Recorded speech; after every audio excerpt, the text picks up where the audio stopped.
Okay, welcome to the third video in our series of how to protect your positions using options.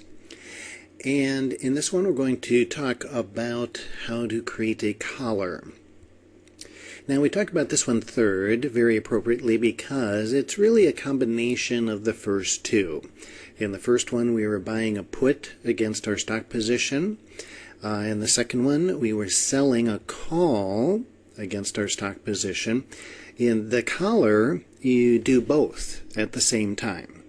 And so you've got your long stock position, you buy a put, and you sell a call. And the idea here, generally, is to get the superior risk protection of buying the put without the drawback of having to pay so much money for that put, for that protection.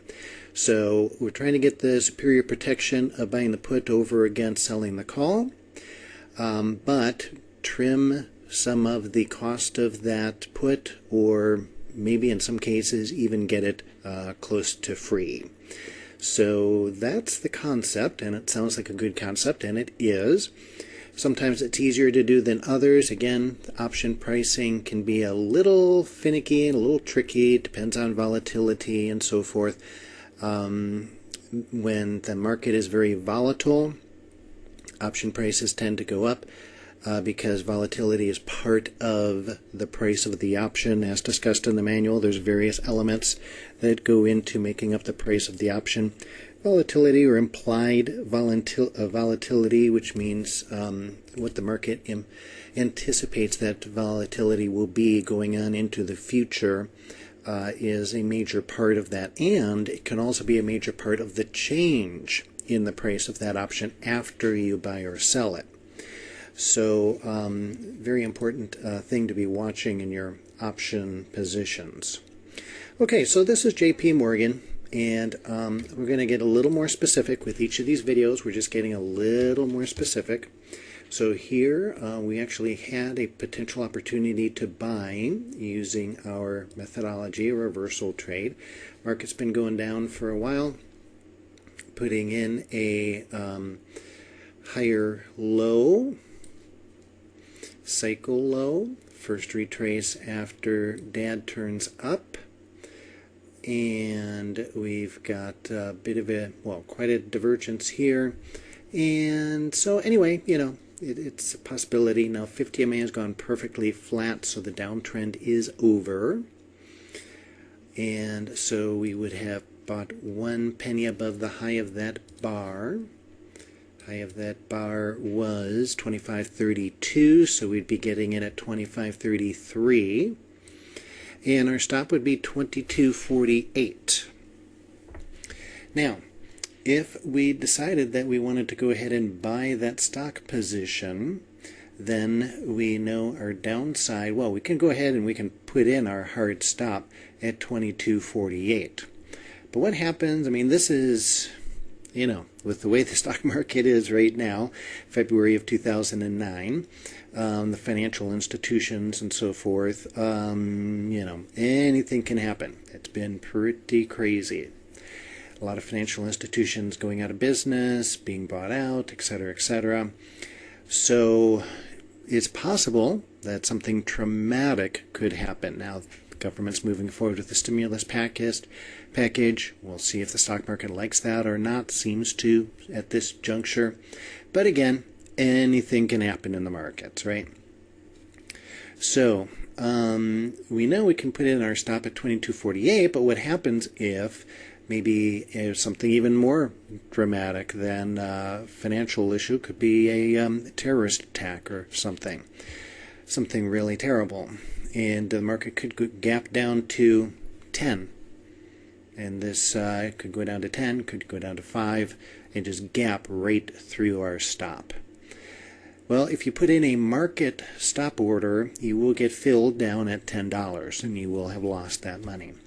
If you put in a limit order, then you probably will not get filled, and you'll still own your long position up here at 25.33, but your stock will now be worth $10 a share.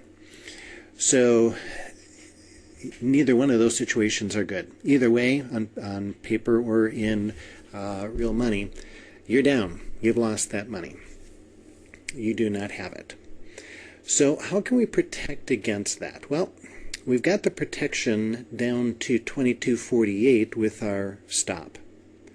So we don't really need to get our protection above there. Again, I primarily use this personally for major drops against me. So I wouldn't really be interested in insuring my position above 22.48 because, you know, I've got my stop there, and this is controllable. For me, and again, this is just me, there's different ways of doing this, and mine is not the only way. But since I'm teaching this course and you want to know, what do I do? I'm using these techniques as a hedge against catastrophe. And for me, that's pretty much my approach to insurance as well. I tend to carry high deductibles and like the low premiums, but that's, it's okay for my financial situation, not appropriate for other people's financial situation. This is why I can't tell you which of these three option strategies are the best, because they are different for different people. Depends on, first of all, what option pricing and so forth is available at the time. Number two, what your risk tolerance is, which is appropriate for you, may not be appropriate for me, and vice versa. And number three, what your financial situation is. What type of drawdowns can you withstand without really hurting your family and your lifestyle? So these are individual decisions. But anyway, for me, in my house, I have no interest in protecting myself any higher than that. I'm not worried about a loss at 22.48. That's a very, very small risk. I'm more concerned about what if it goes down to, $20, $10, things like that. And so that's what I would like to protect myself against. Because let's face it, you might say, well, $10 isn't too bad, but it's horrible. Because we bought at 25.33, so that means I would have lost more than half my money. So on a percentage basis, it's huge, it's astronomical. And I don't want to lose half my money on any position. That really, really, again, it's not that I couldn't afford it on this if I'm well diversified, but what it does to my portfolio is disastrous, because to lose 50, 60% on one position, then it's not normal to make 50 or 60% on one position. So if you lose that and you lose it in, a couple of days, well, it's going to take you a long time for the rest of your portfolio to make that back. A long time. So we don't want to ever get ourselves into that situation. So we'd rather spend a few pennies to save ourselves losing quite a few dollars. Okay, so that's kind of how I approach it. I look at where my stop is. I look at what would be an intolerable loss for me. Again, you can only answer that for yourself, and place it down into that area somewhere. I want that insurance to kick in at that point. So let's go ahead and let's pull up our option chain and look at how we would apply this using a collar. Okay, so here is our option chain. Now, for fairness and disclosure purposes, we're looking at this the day after we would have gotten in, so the prices have changed a little bit. But we're using this just to show you the technique. So the numbers would be a little different if we did this the day we got in, which is what you would normally want to do, take all three positions on the same day. This is the day after. But we're just showing the technique here. So we're here now at about, this is where the current price is about 28.04, or at least that's where it was the day before. Doing this on the weekend. So this is the closest strike price to the current price. Now we want to protect with an option. Here's where our stop is. Our stop's at 22.48, so this is the closest to our stop. So we're already, this would be a loss all the way down to here, but we've got a hard stop in at the market at 22.48, which is essentially 22.50. A little slippage might get that. What we don't want to do is we don't want to get gapped below that. So now we have to say, well, how much am I willing to let that slip? How much can I tolerate? Obviously, you want the most insurance possible, but the more insurance you get, the higher the price is going to be. So that's the trade-off, just like any other insurance. You want more coverage? Well, you got to pay higher premiums. And those are choices you have to make. So let's just say we say, okay, you know what? Most of the time, the market does not gap against us. It's a rarity that it would gap dramatically against us. But we do want to be protected for those few times. So I don't want to spend a lot of money getting a lot of coverage. But I want to be covered against something really, really drastic. So, in this case, I'll say, all right, I want to get a 20 strike price put, and we'll buy it at the ask. Again, you might get a little something in between there. You try to get it in between if you can. But actually, this spread is very tight, so probably going to be $270. So you pay $270 for that if you buy one contract. Then over here, we're going to buy a call. Or we're going to sell a call. Okay, the bid on the calls here are $243. And we'll say, okay, we'll do it at a strike price of $35. So if the market goes up, about $10 from where we bought it. Again, we bought it at $25.33. Then it starts to go in the money. But as long as it stays below that, we're going to be able to keep some premium here. So we're going to sell this, and they're bidding right now $243 for it. So we should be able to get that in. Depends, of course, when the market opens where that number is going to be. But again, just for illustration purposes, that'd be $243 we would collect. So bottom line, we're spending $270 to buy a put. We're collecting $243, selling the call. The difference between that will be $27. So that's a big difference, right? Now, I am able, that's a huge difference. This is why some people like collars, is because I'm able to get this insurance now for $27. See that? As opposed to $270 if I just purchased the put. So, wow, that's a huge savings. I'm spending 1/10 the amount on insurance. Now, it doesn't always work this way, but that's pretty good. That's pretty close to zero. So why wouldn't everybody do this? Why isn't this always the best choice? Well, let's pull up a risk graph, and I'll show you. When it comes to the markets, there's no free ride. There's no, thing that's going to always make you money. If you want something from the market, you're going to have to pay in another way. And indeed, in collars, they have some of the advantages and the disadvantages of the put buying and of the covered calls. And that makes sense because that's what you're doing. You're combining those two strategies. So it also combines some of the advantages and disadvantages of both. So let me show you those, and the best way to see that really is with a risk graph. Okay, so here's our risk graph now. And just to review what each of these lines mean. So this green line, what is that green line? You should know by now after the last video. Is that your stock position? Is that the put you bought? Or is that the call you sold? Or is it the composite position? That is the stock you bought. Remember, the stock is always a diagonal line. And we bought it right around this price here, and so that's where zero is. The blue is the composite position, so that is our real profit loss in this by holding all three of these positions, the stock and the two options.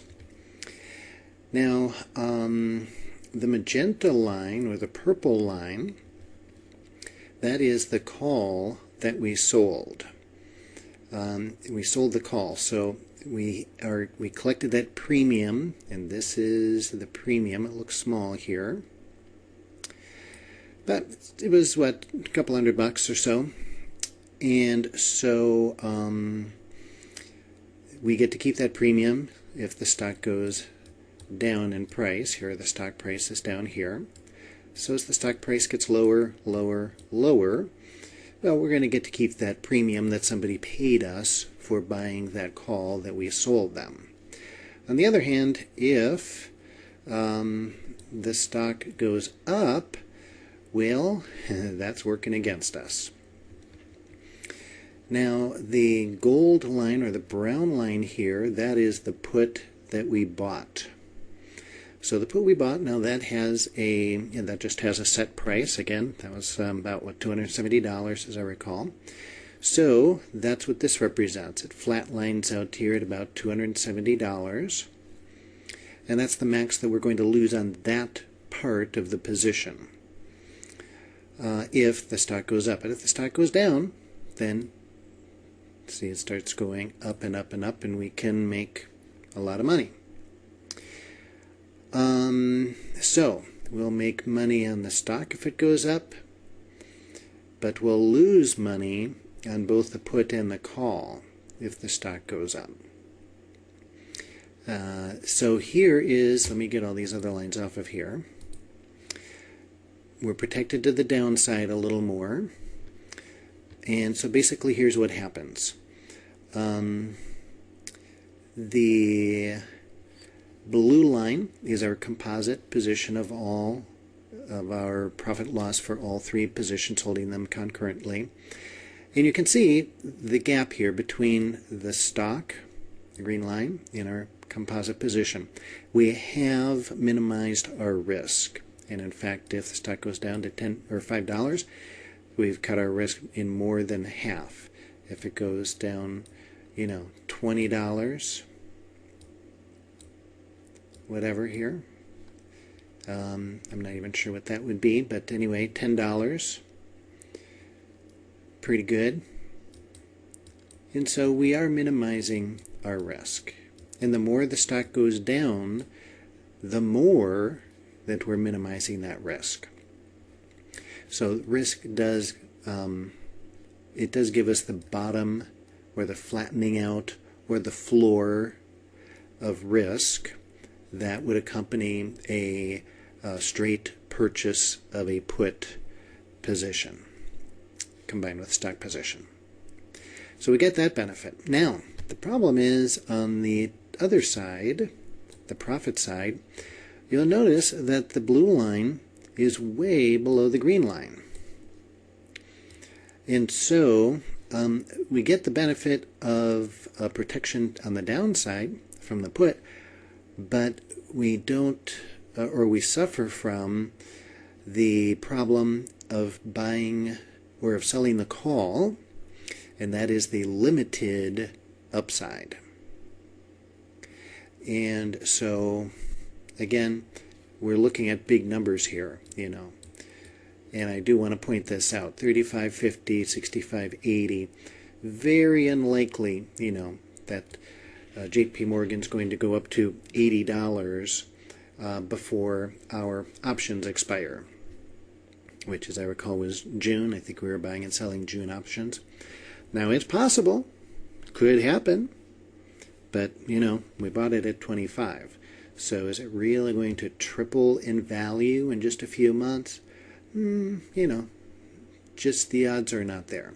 The odds are it's going to be more, even if it does go up, somewhere down here in this range. Somewhere here in this range. So that's what you have to keep in mind, as well as the fact that you can always adjust your options positions. You can always adjust your position if the market goes against you. And that gets into a little more advanced option trading.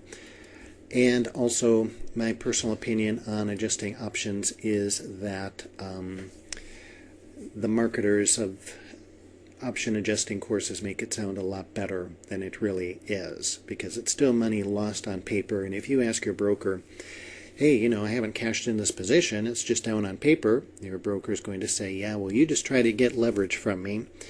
You just try to get margin from me, because I'm going to give you margin on, you know, your paper position, not on what it was 6 months ago.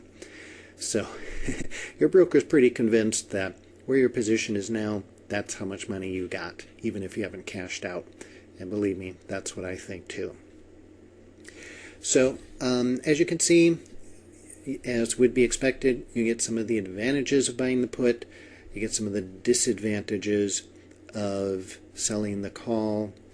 And the other last thing that I'll say about this is you can then go in fact you should go in and play with these lines. In other words, and the way you play with the lines is just go in and look at different expiration months and look at different strike prices for your calls and your puts until you find a risk graph that you really like. And then also remember to look at volume and open interest. In fact, let's go back to a option chain and look at that real quick, because that is very, very important. Okay, since we're coming to the close here of our section on options, I just thought I would show you a little bit more here. There's some of this in the manual, and these option chains have a lot more information than just what I've been showing you, so I want to share some of that with you right now. So what we've looked at so far is strike price in the middle, bid and ask. Okay, you look at these spreads. Net percent change, last, theoretical value, etc. Okay, now here is your volume and your open interest. So you see the 19 strike of calls, no volume. That means how much volume traded. Now, open interest means how many contracts are out there right now that have been bought or sold. But no activity yesterday, no activity for this one this day, only 2 contracts that day. What you'll find generally is that most of the activity will be close to the strike price. That's pretty normal. But look at this. Wow, here we've got a lot of activity going on here at 37.50. So going to be easy to get in and out, and that might be part of your decision making as far as, you know, which option to choose as well, just to make sure it's liquid and you can get in and out without getting too much slippage when that time comes. So that's very important to always look at. And then also, here's your Greeks, and here's the symbol. So options each have their own symbols. So when you want to buy an option or sell an option, you need this particular symbol right here. And they're kind of crazy symbols. If you'll notice, they don't always match with, you know, JP Morgan, JPM. Well, it's JSA. But, you know, these strike prices are JPM. And then you've got, they're followed by 2 letters as well. So you've just got to go and look up these symbols and type them in if you want to buy or sell them. And then here are your Greeks. And again, I'm not going to go over all of these because it's it's actually quite complicated. But Vega is very, very important, and that's the implied volatility that we were talking about. And this is a number that can be played with. This is a number where a lot of these numbers are just pure statistics.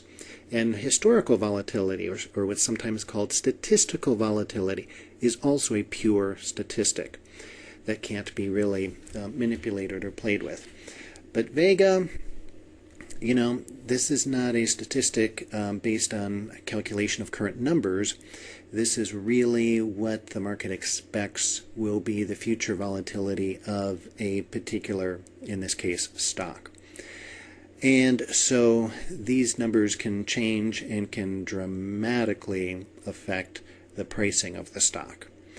And also dividends and interest and a few other things are also played into the pricing of the, I'm sorry, not of the stock, but of the option. So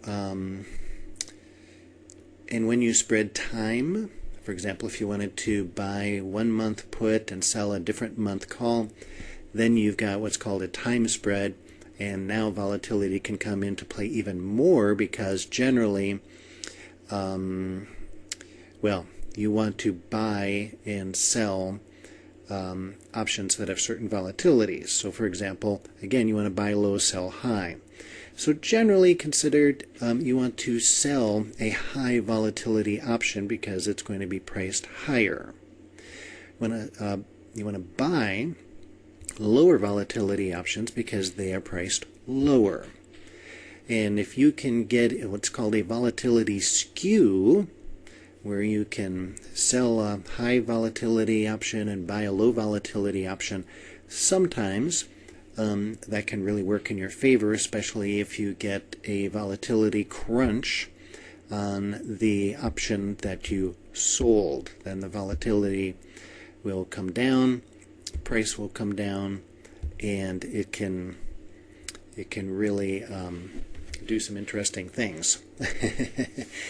And the other thing can happen too. The option that you bought, the volatility can go up, and that would be good if you bought a low volatility option, because that can raise the price. In fact, these things factor in so much that sometimes volatility will change, and the price of the stock might not even change that much. But it's just the perception of what's going to happen in the future with regard to volatility, and therefore the option price can change without the stock price changing. Or the opposite can happen. The stock price can change, but the option prices might not change very much. And people get very confused about that and say, gosh, the stock went up and I bought this call. How come my call price didn't go up? Well, it's because of the Greeks, and quite often it's because of the IV, or implied volatility. So these are very tricky things. Again, this is why it's very important, especially the more complicated option strategies you get into. You want to get into, have software like this. Again, this is TradeStation, OptionStation. You want to have some sort of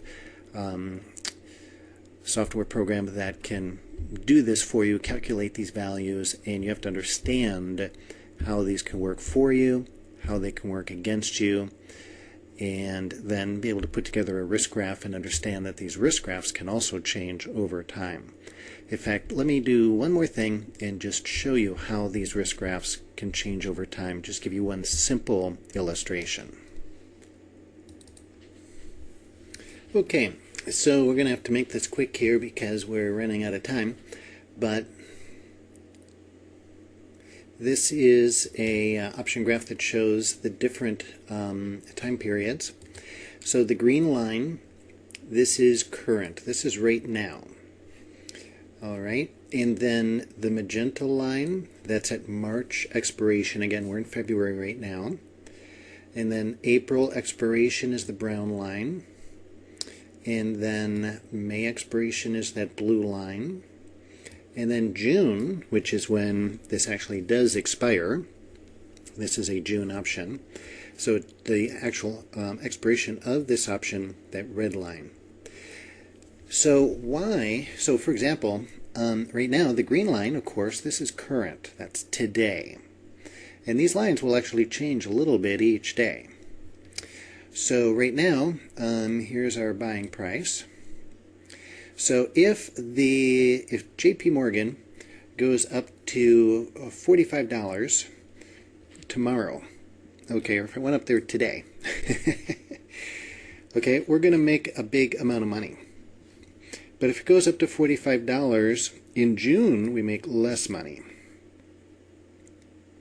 And same with everything. If it goes up to $38, today, well, make a big amount of money. But if it goes to $38 in March, we make less. If it goes to $38 in April, we make less. If it goes there in May, we make less. And if it doesn't get there until June, we'll make that much. Follow across, you can see how much you're making. So, and then we get a flat line out here. And these are negatives, that's your zero line. Okay. So why is this? Why does that happen? That happens because, again, options are not priced with a one-to-one correspondence to the stock that they're associated with. They have other things that go into the pricing. We've mentioned some already: interest, dividends, volatility, implied volatility, statistical volatility, but another one is time.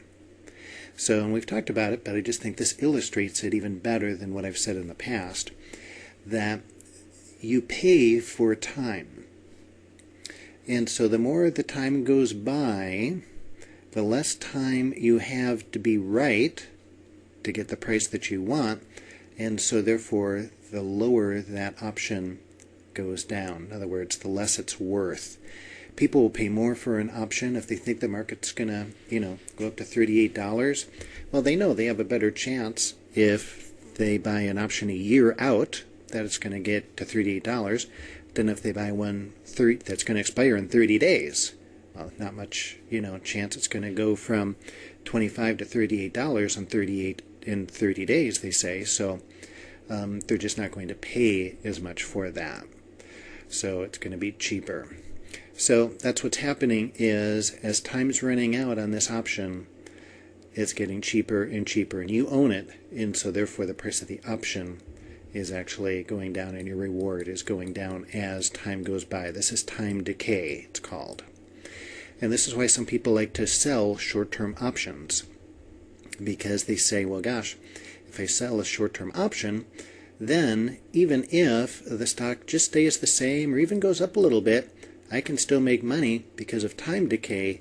The value of that option is going to go down. And the closer it gets to expiration, especially the last 30 to 60 days, that time decay occurs even faster.